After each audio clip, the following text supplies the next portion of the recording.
morning and good afternoon to in-house counsel and in-house legal professionals from all across North America and the world. Welcome to In-House Connect. My name is Shai Mahani. I'm the CEO and co-founder of In-House Connect, and I'm thrilled to have you here with us today. Thank you for spending your breakfast time or your lunch time with us, and special thanks to our wonderful sponsor, which happens to be In-House Connect. We're sponsoring this program, and special thanks to our wonderful presenter today, Rich Bracken, who is going to teach us about the power of emotional intelligence and how to elevate our legal team's performance. We're thrilled to have with us once again, Rich Bracken. Rich is a keynote speaker and executive coach for in-house attorneys and law firms. He routinely speaks with law firms, legal associations, and in-house teams across the country on topics such as emotional intelligence, leadership, client service, and executive presence. An expert on emotional intelligence, his presentations have helped thousands of attorneys globally unlock the potential for greater success, happiness, and stress relief. You can learn more about Rich by visiting richbracken.com or finding him on LinkedIn. Thank you so much. Welcome back to In-House Connect. I think this is the first international broadcast that I've had through In-House Connect. So shout out to Brazil, to Auckland, New Zealand. Thank you so much for being here. And I hope the coffee is strong. So whatever you need to do to keep yourself awake on this, I'm going to try to keep you awake as much as possible. If my background doesn't do it, my content will. So I'm thrilled to be here today. Shai, thank you so much for having me back. And I'm really excited to share this content today because I'll share a little bit about my background shortly, but we'll talk about how emotional intelligence is key, not only to you, but to how your team operates, both your team, but also your organization as well. There are going to be all kinds of different takeaways, points of interest, and topics that I'm going to talk about today that are applicable to really any company. But when it comes to legal teams, having spent some time in the legal community and also consulting in-house teams across the country and around the world, these are topics that I know are going to be near and dear to your heart. So there's going to be a lot of things here that we're going to discuss, ways that you can improve your emotional intelligence and that of your teams. So I also want you to be very active in the chat for my international team. Chime into the chat to make sure that you're staying as engaged and keeping your blood levels up. But make sure that you're engaging in the chat, asking questions. I'm happy to answer any. I'm really excited to dive into this content. I want to share a little bit of background about why me, why is this guy with this bright painting behind him talking about this topic? Well, as I mentioned, I spent 6 years in big law firms working directly in business development capabilities, but also client services. So I was talking with their in-house teams, our clients, and learning more about them and their needs, not only the legal needs, but then also some client service needs. And now I've branched into doing more consulting. So I am working with law firms, but I am also working with in-house teams around the world, figuring out what we can do to help you out with your executive presence, public speaking, but specifically to your emotional intelligence. Because I will say the only time that we aren't winning a competition in the legal industry is when it comes to emotional intelligence and the lack of it. Because healthcare and doctors have the lowest emotional intelligence, and those of us in the legal industry have the second lowest. So that's why this topic is really important to tune into. So I'm thrilled that you're here, and things that I'm going to share with you today, you'll be able to apply directly to your life, but also take back to your company and put it into place with your team immediately. And then 8 years as a professional speaker, I've been speaking all over the world about emotional intelligence, executive presence, resilience, and leadership. And I'm really excited to share today because I'm going to give you some inside information that is not publicly available yet. So this is under embargo. So I know I'm talking to a group of attorneys, so I know you get this. But I'm excited to share a quick story about why I talk about this topic. So having worked in law previously, I was not doing a very good job of managing my stress. My anxiety was through the roof. My stress levels were through the roof. I was not taking care of myself physically or mentally. And that landed me on the other side, frankly, the wrong side of an EKG machine in the ER. And so during that visit with the doctor in the ER, he was talking about this topic about having more emotional intelligence and how emotional intelligence has helped him become more calm, less stressed, and happier about what he did. And obviously, he's got a very stressful job. So I took his advice, started reading this book called Emotional Intelligence 2.0. And that is what's going to be part of what we talk about today as the content in that, and also emotional intelligence for teams and how it applies to the legal team. The cool part about today and the inside information I want to share with you today, that as of this week, my life has come full circle. So I started talking about emotional intelligence and talking about the content that I learned through a company called Talent Smart EQ. And as of this week, I am now the official brand ambassador for Talent Smart EQ. So I will be talking more and more with organizations, legal teams, And I am now a part of this organization working with Talent Smart EQ to share the powerful messages about emotional intelligence. As we move on to why this is important for you and your team, I want to talk about what emotional intelligence is and just a quick introduction to the concept of emotional intelligence. I want to dive into that piece of it first. As we talk about the different components of emotional intelligence, we look at two different things. We look at personal competency and social competency.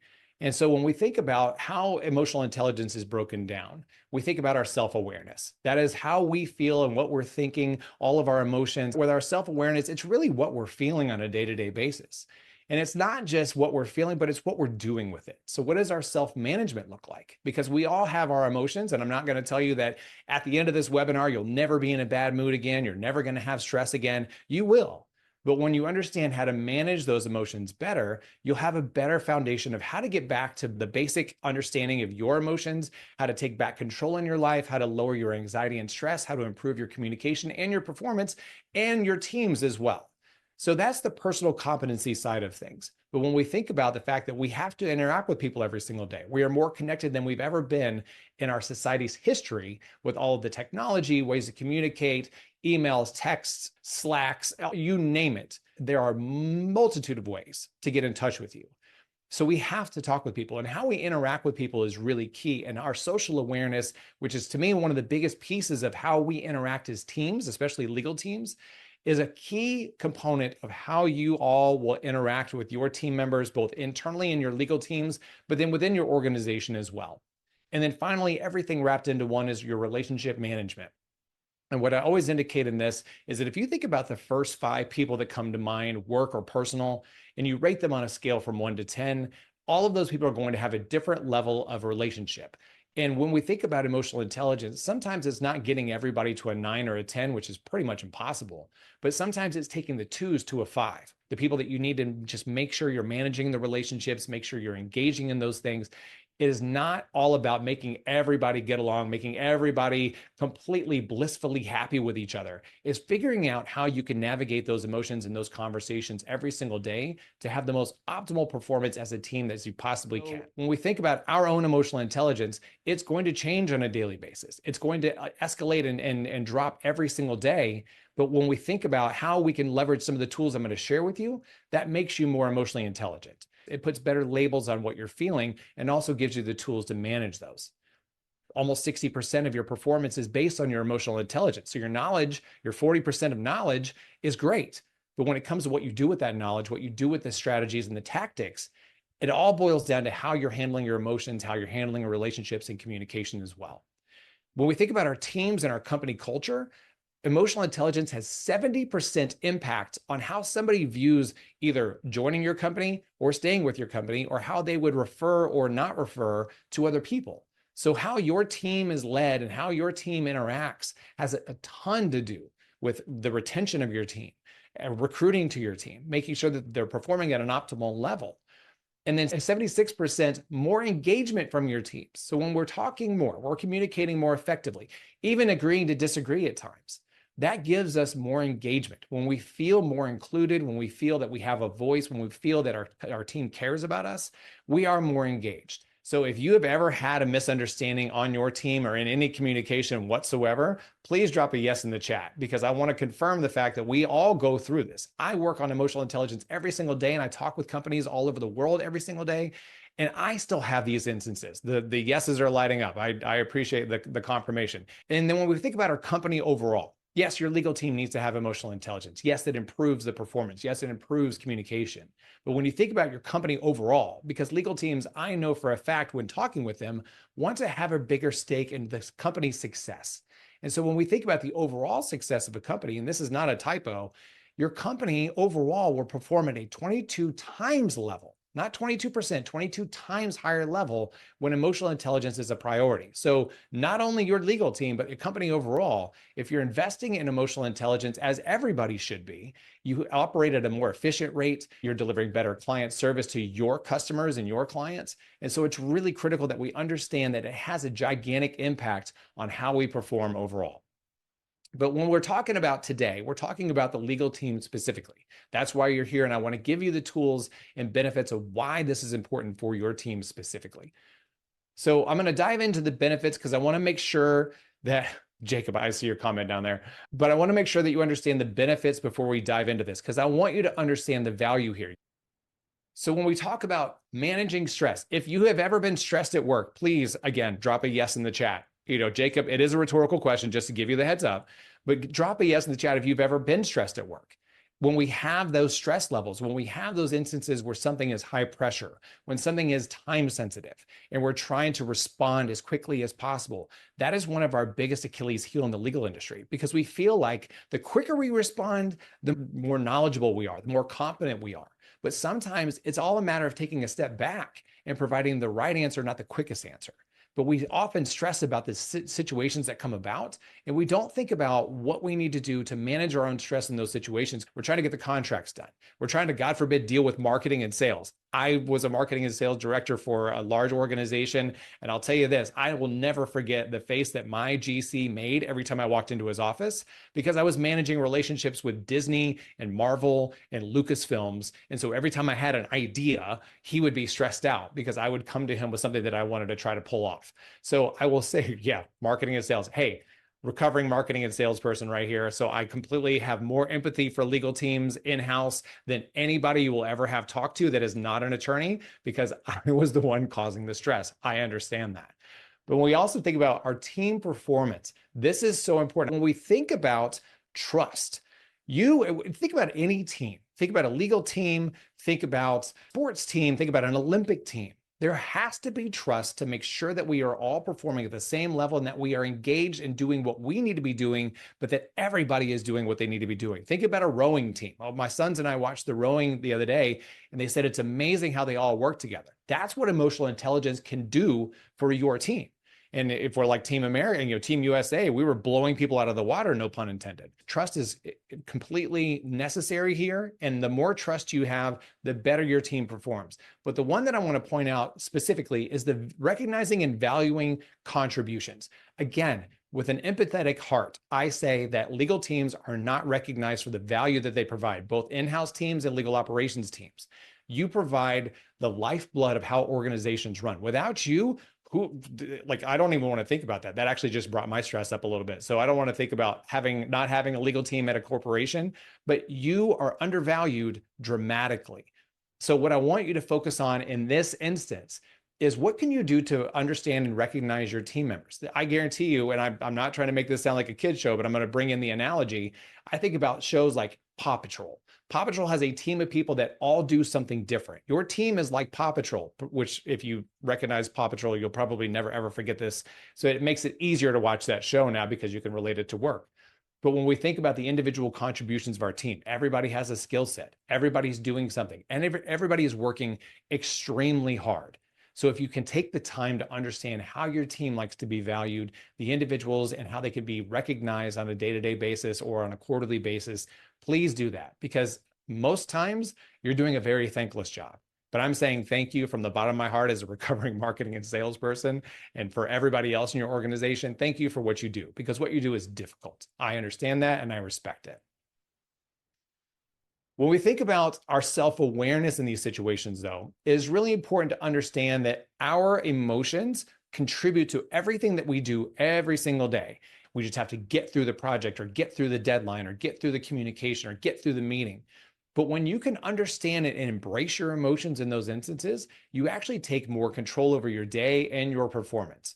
The strengths and opportunities is a key area that I want to focus on here, because again, going back to the team dynamic, you have to understand who's good at what, who can do something quicker than the others because they're have a little bit more expertise, but understanding too where your opportunities lie.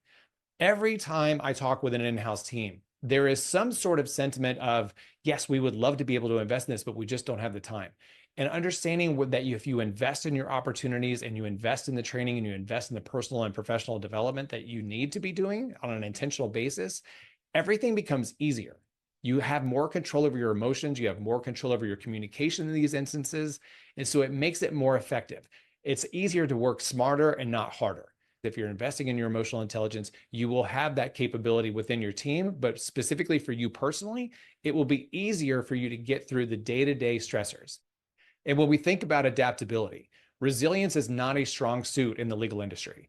As a matter of fact, I think we're in the lower third of all professions as far as resilience, because you didn't go to law school to kind of be sure about things. You went to law school and you went through legal training, and you're working day to day to be as perfect as you possibly can be. So the idea that anything would shift, or that you would have to adapt or be resilient, is not something that is talked about a whole lot. But when we think about those instances where something may have gone sideways, something may be a little bit more confusing than normal, and understanding that you can bounce back, that you can be adaptable to those things, it all comes back to one of the key tactics I'm going to share with you later on. So put a pin in this knowledge, put a pin in the understanding that adaptability and being what I call a conversational chameleon will come down to one key tactic. And I will share that with you in just a little bit.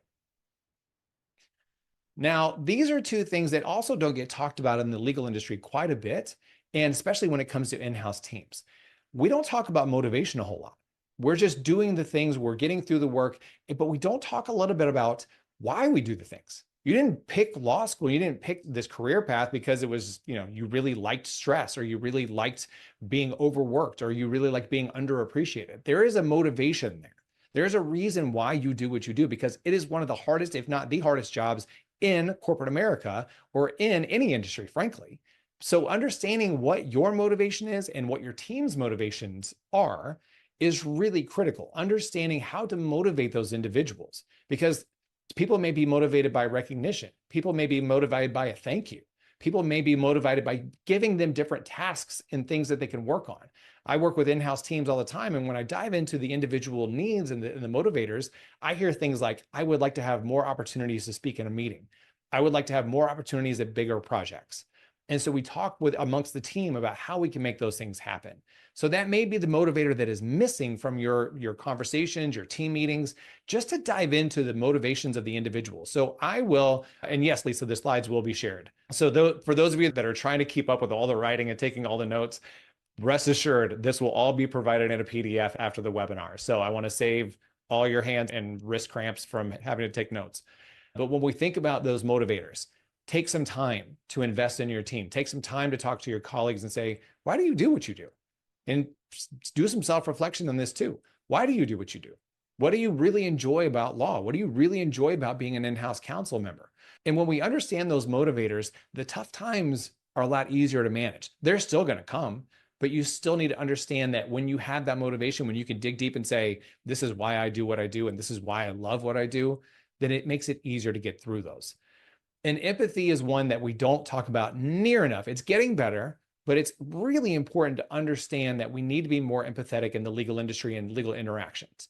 So when we think about our teams, most of your teams, if not all of your teams, are under pressure or under stress pretty much every single day. So if you just take a moment and just check in with somebody, check in with a team member, check in with a colleague, check in with anyone, and just say, how are you? How are things going? Do you need anything? That's what, 3-4 seconds of your day. And even if they don't need anything right there, or even if they don't have something that they respond with, that empathetic share, that empathetic engagement does a lot for us. If I were to ask any one of you on this call, if you want to message me directly, or if you want to put it in the chat, I will send you a gift certificate for a spa hand massage to alleviate the pain from taking all the notes. I am being empathetic to you, so I'm showing in you real time what empathy looks like.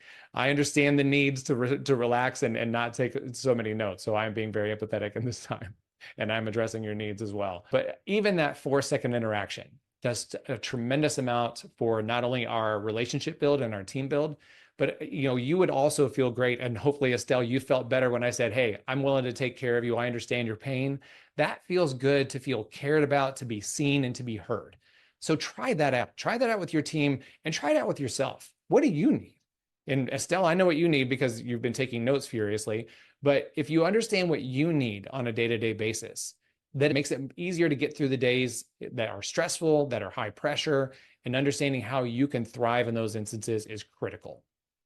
When we think about how emotional intelligence helps our social skills, it helps us resolve conflict because we're dealing with conflict all the time. And it helps us be more effective communicators as well.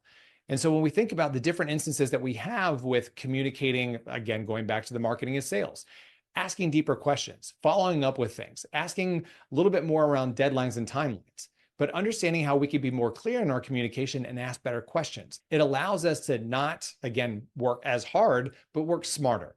It's understanding the needs of the individual and communicating your own needs in that too. Because I will say my GC did not do a good job of saying, I can't get to that right now. He would just take things and then stress out about it. And we talked about this after the fact too. But if you say, hey, look, I can't get to this immediately. Can I get to it this afternoon or maybe tomorrow? Because again, a consistent theme when I talk with either law firms or in-house teams is that I feel like I have to say yes to everything and I have to do everything right now. You can't do everything right now. It's just physically impossible. So understanding how you can effectively communicate and resolve that conflict when it arises is critical. And when we think about positive work environment, if any of you would like a little bit more, feel free to drop a yes or your favorite emoji and make sure that you understand that we all can be more positive. We all can have a more dynamically positive interaction on a day-to-day basis. And by investing in our emotional intelligence as a team, it is really important to understand that that will happen. Because when we are less stressed, when we are communicating better, when we're more empathetic, when we understand to have each other's backs, it fosters that positive work environment. So all of these benefits are critical in the pursuit of emotional intelligence, but are also huge benefits to doing so, to investing in. So I want to talk about a couple of the key elements within emotional intelligence that are going to affect you more than anything else. And again, this is all about understanding that no matter where you're at, you can enhance these things. Because the best part about emotional intelligence is that you can enhance it. Unlike your IQ, your EQ can be enhanced every single day. So one of the most shocking statistics to bring that back up is that most adults can't recognize their emotions as they happen. 64% of adults can't do that.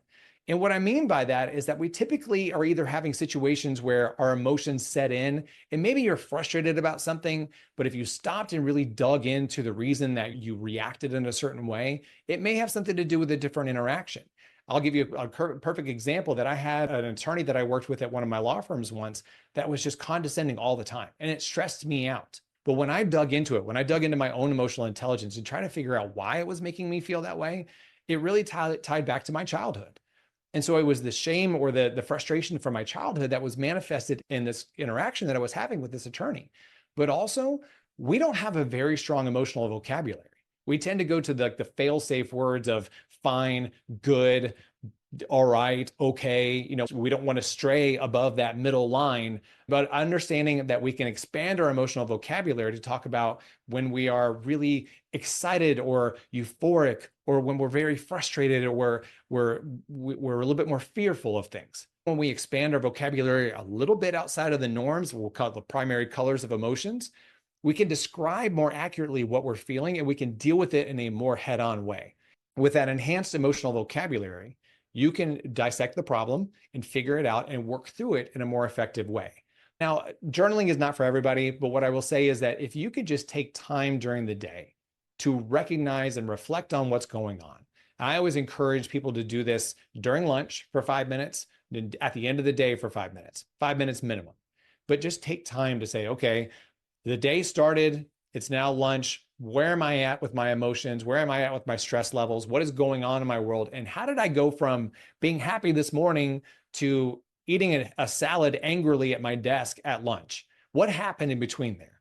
And when you can identify the trigger, maybe it was a person, maybe it was a meeting, maybe it was a conversation, maybe it was an email or a project. When we identify what those are, it's a lot easier, again, to take it head on and understand, oh, that's what made me upset. But when we just push through the day, because again, I'm not going to ask you to chime in the chat. I already kind of know that some of you are nodding at your desk or in your office, that we just push through the day. I'll get through this. I'm upset now, but I got to get my head down and finish this project. And we push those emotions aside to continue pushing through the day. And that is what we really need to take a step back and change on our daily activities. Because when you do that, I'll say that I've had instances where, and this is not due to any substance or anything, but I would leave work and then pull in my driveway. I'm like, how did I get here? It was because my mind and my emotions were overloaded and I hadn't addressed them throughout the entire day. By taking the time to understand that we need to acknowledge and deal with our emotions through the day, even if it's just a simple acknowledgement of it, and I can understand what it is, as opposed to pushing everything down the hill and then it's sitting on our mind on our ride or our commute home. that is not going to help you enhance your emotional intelligence. So take that time, take 5 minutes during the middle of the day, take 5 minutes at the end of the day. And if right before bed, if you want to take 5 minutes and meditate or reflect on the day and just say, what happened? What went well? What could have been better? And how could I have responded better to situations that took me down the rabbit hole? Because it's understanding that you are in control of these things. It is really up to you to understand that. So it's understanding that you have the power to take that back all day, every day. Now, when we think about our emotions, especially in the legal industry, the legal scenarios, these are some of the key factors of where things are going to go sideways if we're not paying attention to our emotions and our behavior. When we think about risk assessment, obviously, this is a huge issue in our industry. Most times when we're dealing with risk assessment, we're either evaluating it in a very calm nature, we're figuring out what the pros and cons of a decision are, but sometimes, unfortunately, there are situations where we're like, I just got to get this done. And you don't think it through, you don't think about the pros and cons, you don't explore all the options. And so your likelihood of taking bigger risks when you're stressed out are higher. Or if you're fearful, you may wind up overthinking something and dissecting it. If you have ever been in analysis paralysis like I have, it's a bad place to be. But understanding that you are in control of those things is the first step to taking more control over this risk assessment decision. But then when we talk about bias and heuristics, this is the idea that we tend to go to the thing that is familiar. And again, we don't like change as humans, but specifically in the legal industry, we're not big fans of change. We're not big fans of something being altered along the way. We like the comfortable, we like the predictable. But when we think about how we manage these things, and heuristics is the idea that, I don't have time to make a decision. This is what worked last time. Let's just go with that. The recent or the familiar decision is what we defer to when we don't stop and take the time to invest in how am I feeling about this decision? I need to clear my thoughts and clear my mind and look at this in a very different way, as opposed to looking at a project that comes across our desk or an email that comes in our box with a stressed, hurried mentality. By understanding that you have control over those things, you can make more calm decisions, more thoughtful decisions, and explore different opportunities too. Because most times, one of the worst phrases in corporate America and corporate history is, well, that's just the way we've always done it. But when we stop and think about ways that we can think about different opportunities, different solutions, different issues, and different ways that we can address them, we may find that thing that helps us or helps our company or helps our team move forward in a more efficient manner. So understanding that you have control over those is completely up to you. And these are going to be ones that, we absolutely have better interpersonal relationships when we have higher emotional intelligence, when we have better control over our emotions. Think about anybody that, going back to that list of people that you ranked on a scale from 1 to 10, people that are lower on the scale, we don't have that great a relationship with them. They're either hotheads or they're always constantly stressed out or negative, or they're not great communicators. They're not really sharing what needs to be done or how it needs to be done. And those relationships are damaged in that sense. So by raising our emotional intelligence and figuring out our emotions, we can have those better relationships. We can enhance those relationships, even if we get them to a 5, even if we get them to a 6, or even a 4, like on a good day. Understanding that your emotions are in control of how you manage your relationships is key. One of my least favorite phrases of all time is, they made me so mad, or they're stressing me out. No. Nobody does anything to make you mad. Nobody does anything to stress you out. They are doing things that your emotions have caused you to be stressed out or angry. And that mindset shift alone has helped me take more control over my daily emotions and should help you as well. So the next time somebody's like, oh, they made me so mad. Well, what did they do? And did you choose to be mad? Ask yourself the same question. They did something, but if you took a step back and said, okay, let me catch my breath here and let me figure this out, you're less likely to get mad. You're less likely to get stressed out. You feel more in control of the situation as opposed to just reacting to whatever's coming your way. And then stress and burnout. We've talked about this. We're all stressed. Unfortunately, some of us are burnt out. I have been burnt out. It's not fun. That's what wound me up in the ER. We're not taking care of ourselves. We're not investing in the self-care that we need to be doing, and we're taking on too much. And when we take on too much, it's like pouring from an empty cup. You can't do it. You can't perform at the level you need to. You can't add the value that you need to. You can't lead the way you need to, and you can't engage the way you need to. So making sure that we're pushing back from the idea that we have to have our calendars overloaded. We have to be burning the midnight oil. We have to be bragging about how little sleep we got last night. That's not doing you any good. So there are ways, tactics that you can put into play every single day to relieve yourself of stress and avoid burnout. And that comes to our topic of self-management. Because again, our emotions and what we feel are one thing, but what are we doing with them? How are we taking these emotions and putting them in the best play forward? This is one of my favorite tactics ever. If you like to journal, great. If you just use this as reflection, that's fine too, and take notes on what you discover. When we take those 5 minutes over lunch, we take that 5 minutes at the end of the day. When we identify what the things are that have sent us in one direction or another, you have to be specific. You can't just say, oh, Rich is a jerk. You have to say, Rich said this. This is how I felt. This is why I felt. And do I like that reaction? Do I like the idea that Rich stresses me out every time we're in a meeting together? You have the ability to change that reaction. Again, going back to the example I gave earlier, the attorney that stressed me out because he was condescending, I was in a standing meeting with him every single week. And when I realized what he was doing, and it was me bringing that upon myself, I decided to change the response. So I went from being stressed out for 36 hours a week because I would see his meeting on the calendar to not being stressed out at all over him, because I decided it wasn't worth my time and energy to give him that power. Now, he wasn't trying to take it. I was letting him make me stressed out. I was letting him make me mad. But when I took back that power, my world changed. I became more productive, and that meeting wasn't as terrifying as it had been previously. But when we identify those specific triggers, the specific reactions, the specific emotions, and the specific reasons, then you say, is this me at my best self? And if it's not, what are you going to do about it? How are you going to change it? Maybe you need to have a heart-to-heart conversation with that person and say, hey, look, this is how I'm perceiving what you're seeing or perceiving how you treat me. Can we work on coming to a middle ground of working together, because we all are going to the same goal? I want to get there with you, but these are the things that are preventing me from doing that. Having those conversations is fine. And doing it in a very diplomatic way is completely fine, because otherwise you're just carrying that stress like I did, and you're not producing and performing at the level that you need to, nor is your team. If you stop and check in with your team and ask for feedback and say, hey, how are y'all doing? Is there anything that's preventing you from operating at the optimal level that you possibly can? And listen, figure out what they need, and then encourage them to do this activity as well, because they may have something that is underlying on them. And when they take the time to step back and say, oh, actually, this is the thing that is problematic in my world, they can do something about it too, because we're all in this together in our teams, and we can all perform at a higher level because of this. Now, these are some of the easiest things that you can do. And again, like with the tactics, I want to make sure, because I know that you don't have a whole lot of time. So all of these things can be done in 5 minutes or less, all of them. So with deep breathing, this is my number one thing. And this is the tactic I hinted at earlier. When we breathe, which sounds ridiculous because we all do it whether we like it or not, right? Hopefully.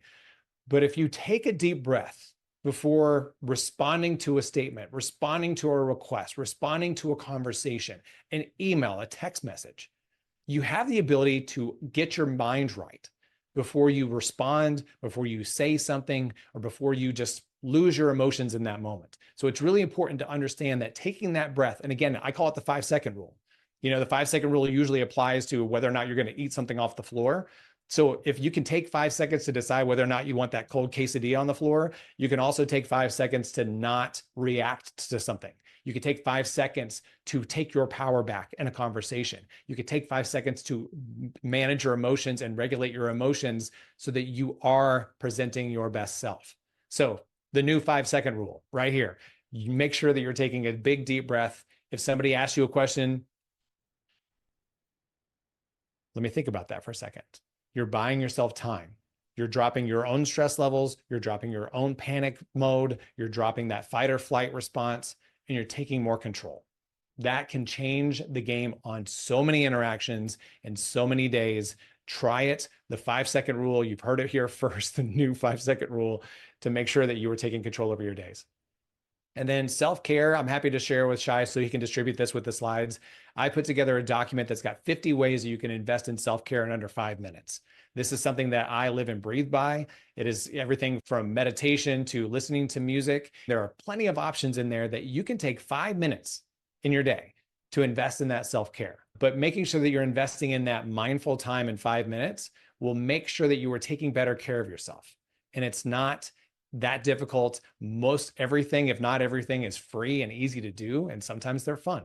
And then the next bucket, building social engagement, understanding that the communication and the engagement that you have within your team is critical, and understanding that we are in control of these things and we're trying to figure out how we can best communicate is imperative moving forward, because sometimes we just are dealing with things or dealing with people just to get through the day. But when we think about empathy and communication, I've talked about this a little bit earlier. I hinted at the idea that empathy is a key differentiator to how your team performs moving forward. I'll bring this up a little bit bigger so you can see it. And again, don't take notes. I've got the PDF coming. But understanding that just taking a couple of seconds to engage, like, what do you need? Asking a deeper question, asking if people just need to be heard, and maybe not having a solution provided.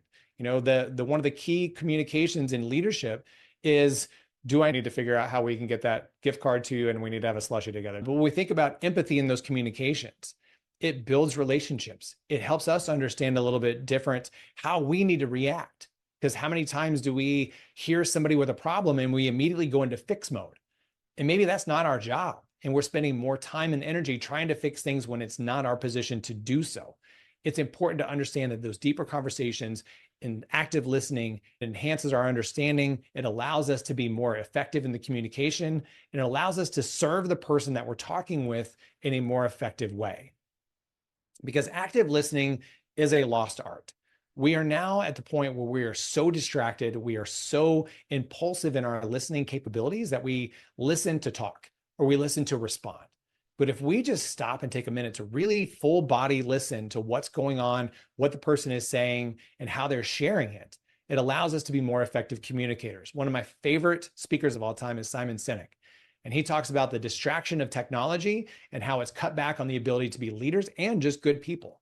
So I want you to do this. The next time somebody comes to have a conversation with you, or they're engaging you in a question, put your phone down, face down, put it away, put it on silent, close all the windows on your screen, and give them your full attention. Make eye contact with them, and make sure that you're actively listening to what they're saying, how they're saying it, maybe what their body language is. Are they gesturing? Are they doing things that maybe if you're distracted and you're over here looking at your email, you may miss on that? Because we would want the same thing. We would want somebody to listen to us if we had a problem, if we had an issue, if we're stressed out about something, or if we just needed to talk. We want to feel seen and heard as well. So give that respect to the rest of your team and encourage that amongst your team. Most times we're sitting in meetings and somebody's talking and we may be active listening, but out of the corner of our eye, we see somebody down looking at their phone, they're flipping through something. The effectiveness of the team is lost because that person's not engaged. So what you can do in those situations is say, hey, can you hold on 1 second? I know what you're saying is important. Hey, Rich, I know that it looks like you've got something going on your phone. Would you mind just for 2 seconds, just put it down real quick? It's okay to keep each other accountable. Because at the end of the day, if that person's then tasked to go do something and they've not been paying attention, that's going to cause frustration, stress, and unnecessary lack of efficiency in your team because they just weren't paying attention at the time. So don't only keep yourself accountable, but keep your team accountable as well. How many times does somebody say something to us and say, oh, okay, and I just assume what they meant, or I assume what their intent is, even though I may be actively listening. But if you stop and say, okay, so what I'm hearing you say is this. And if you repeat it back the way you took it in, it may uncover a miscommunication. Oh, no, I didn't mean that. I'm sorry. I miscommunicated, or I left this detail out. So take the time to do that. Try it in your next communication. If somebody's sharing something with you, just say, oh, okay, what I'm hearing you say is this, or what I hear you need is this. Is that right? Ask those questions. It clears up communication because we spend so much time going back and fixing things because we're not actively listening. So engage in active listening and it will enhance your relationship and it will enhance your productivity immediately within your teams. And again, don't assume somebody's goal or somebody's intent or somebody's demeanor when they're communicating something. This is really easy to do in digital communication too. It's easy if you get a text message or a Slack message or an email to think, oh, well, their email was shorter than normal. They must be mad at me. No, ask for clarification. Just pick up the phone, which I know using the phone is a lost art too, to actually talk on it. but call that person up and say, hey, Rich, I got your email and this is how I took it. Is that what, am I understanding this correctly? And again, it clears up communication problems. It clears up any kind of disagreement or miscommunication that you may have with that individual. But if you engage in that, if you avoid the assumptions and you ask follow-up questions, have those difficult conversations, it's really important to understand that that is valuable. And there's no stupid question. Some teams I coach, they say, well, I don't want to repeat it back because it sounds like I don't understand or I wasn't listening. No, 100% it doesn't prove that. It proves that you are listening, and then that's the way you assumed it or took it in, and that's clarification. It's not that you weren't paying attention. If you weren't paying attention, you wouldn't be able to repeat back what they just said. So understanding that by taking that time, few seconds, maybe a minute or two on the front end of the conversation, you could avoid hours of frustration and repair on the back end. Now, these are going to be two of the things that we struggle with the most in the legal industry when it comes to all the things you have to do. I talk with in-house counsel all the time, and I'm never not shocked at the amount of things that are on your plate, the tasks that you have, the projects you're working on, the multiple contracts you're working on, the matters that are open. It's insane to me. That's why, again, I come at this with so much empathy because I have these conversations and I talk with in-house attorneys all the time about how stressed out they are and how many things they've got going on, and they just don't know how to get out from underneath it all. So I'm going to share a couple of different things with you that are going to help you take back some time, drop your stress, and allow you to work more efficiently. And we talk about time blocking and time management because most times our calendars are just kind of thrown at the whims of other people. I always say, if you've got real estate on your calendar, somebody's going to land grab it. Somebody's going to take that from you because they need something from you. But when you need something for yourself, you don't put that time in your calendar. So if you need time to sit and work on a project, if you need time to respond to emails, you need to block that time for yourself. And that sometimes sounds silly if you just put on your calendar focus time.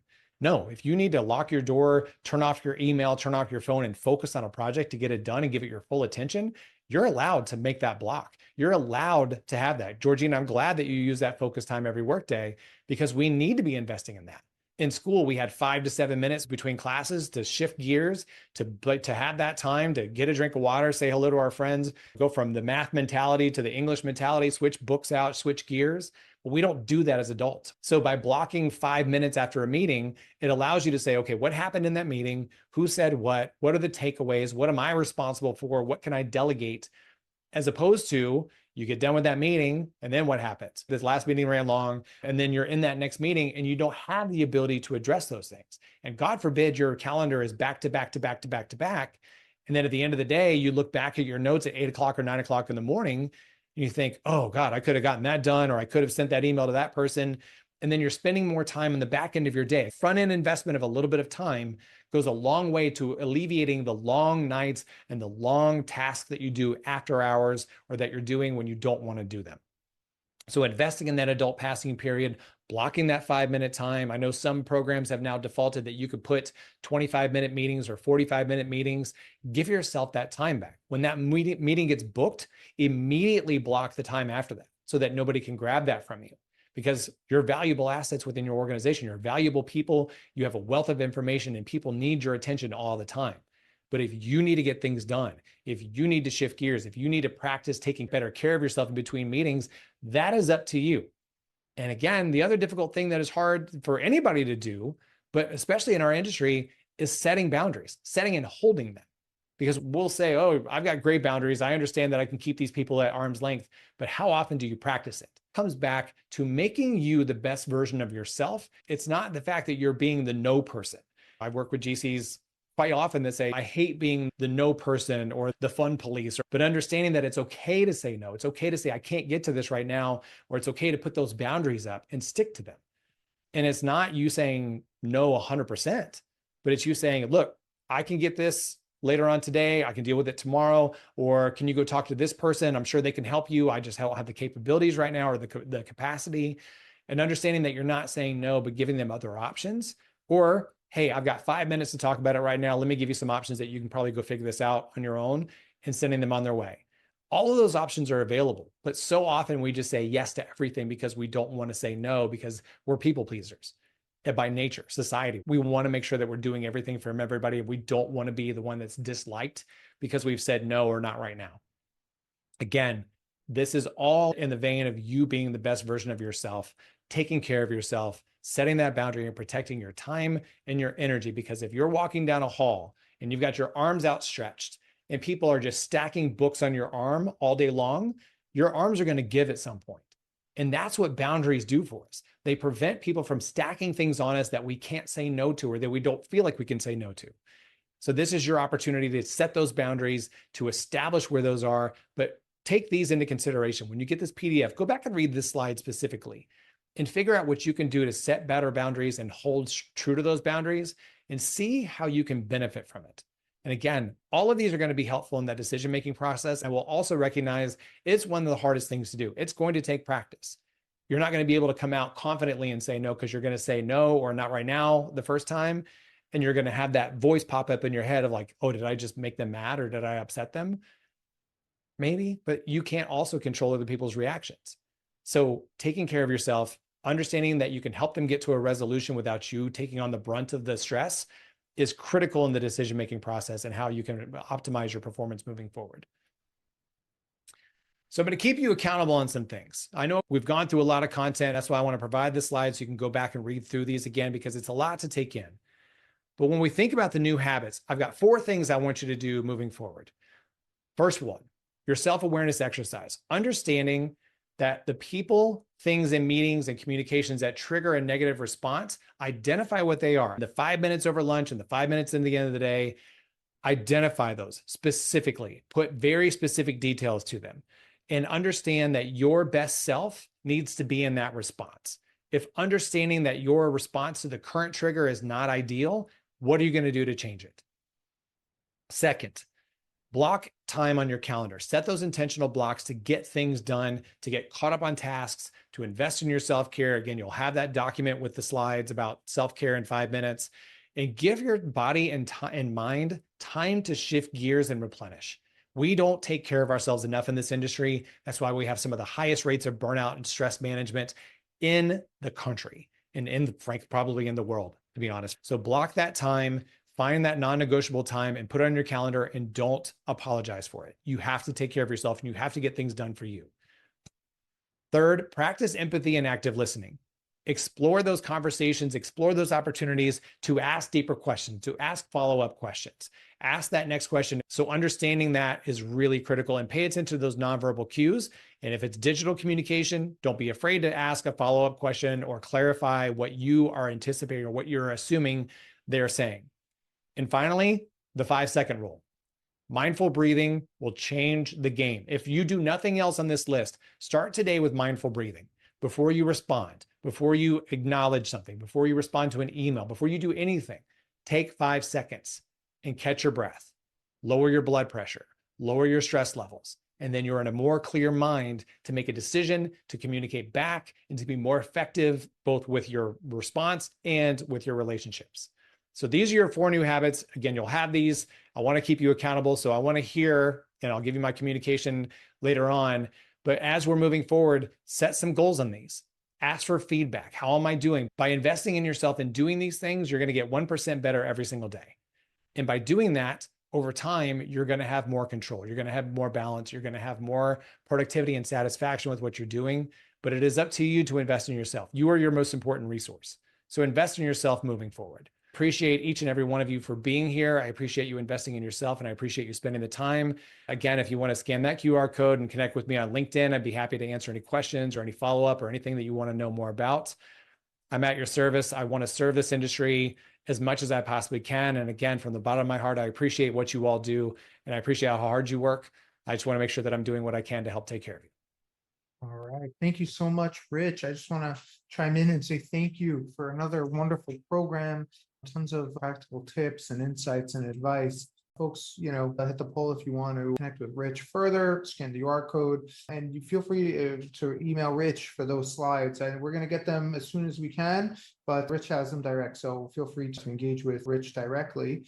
Just looking at the chat, if you have questions, put them in the chat. I feel like Rich did a great job of, just engaging with the chat generally throughout the program. So I don't see so many questions. Somebody in the chat says, I sometimes finish off others' sentences, and they kind of acknowledge that they just don't have the patience to listen, right? They're moving, a mile ahead, but that's great for awareness. Any, I guess, thoughts on people who, kind of can use help with their patience?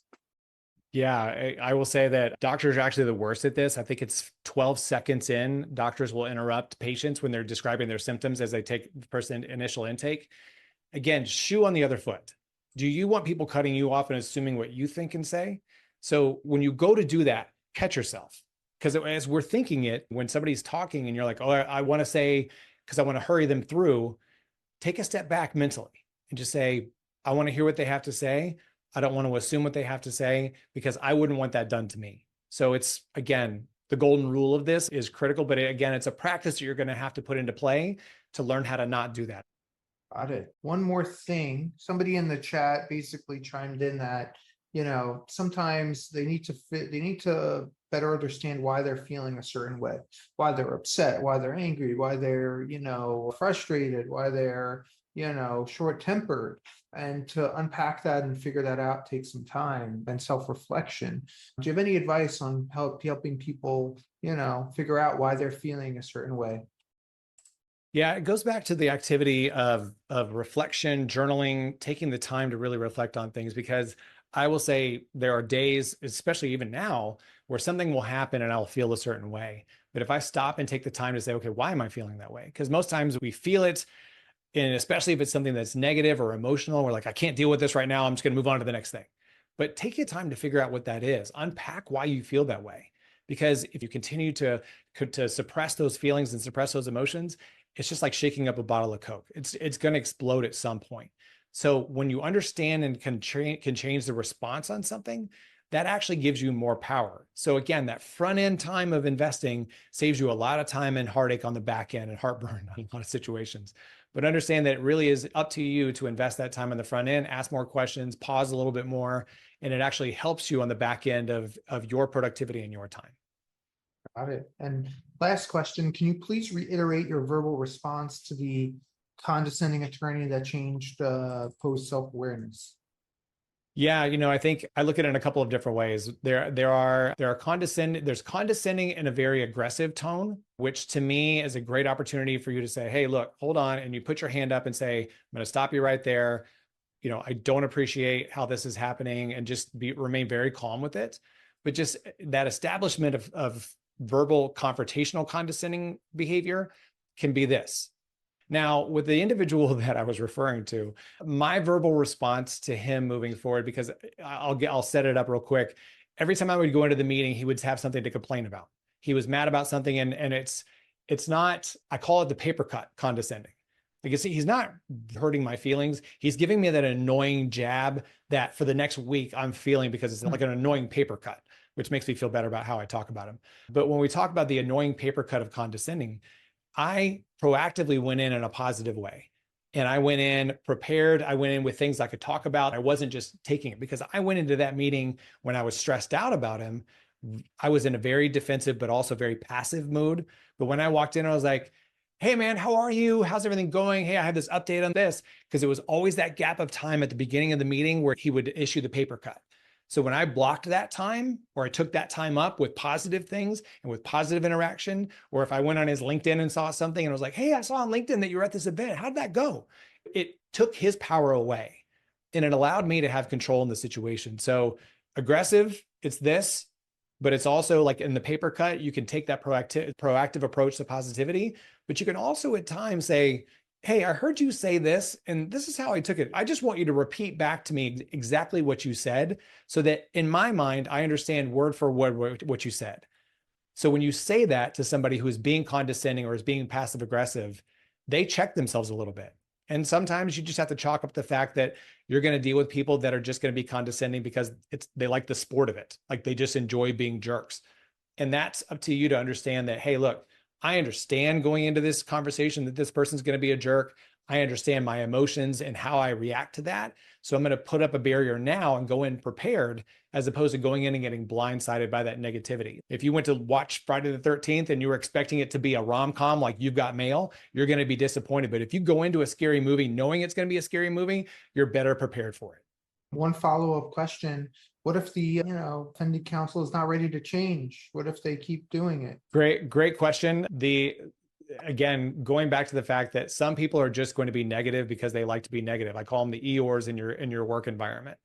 But if you understand that they're just going to be that way, you can go in and prepare mentally and emotionally ahead of time. But if it becomes something that becomes problematic, then it needs to have a bigger conversation. If you have that person that is literally derailing a meeting or causing stress or causing problems within your team dynamic, or if they're coming into your team with a toxic dynamic, you need to address it. The more we don't address those things, the more damaging they are. And especially if you're looking to upskill your leadership capabilities, you can say, hey, look, pull them aside and say, look, when you come to our team meetings or when you come with these projects, this is how you're delivering it and this is how our team is taking it.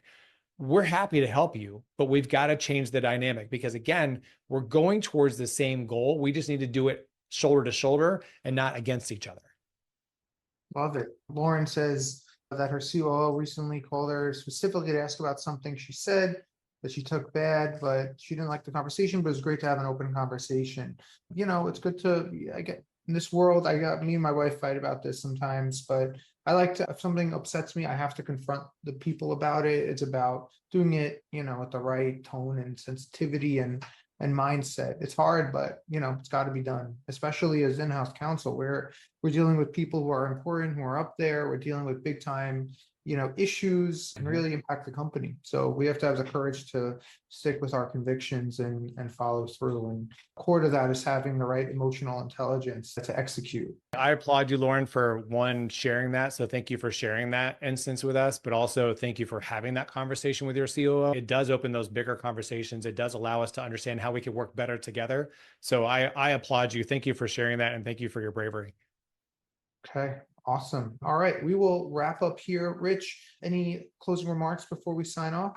Not at all. Again, like I said, thank you for all the hard work that you do. Thank you for the value that you provide your companies. And thank you for everything that you do on a daily basis. And hopefully this content today and then the content that I'm going to send you afterwards helps you be more balanced and more efficient and happier and less stressed. That's the whole point of it. All right, wonderful. Thank you so much, everybody, for tuning in. Thanks again, Rich, for another wonderful program.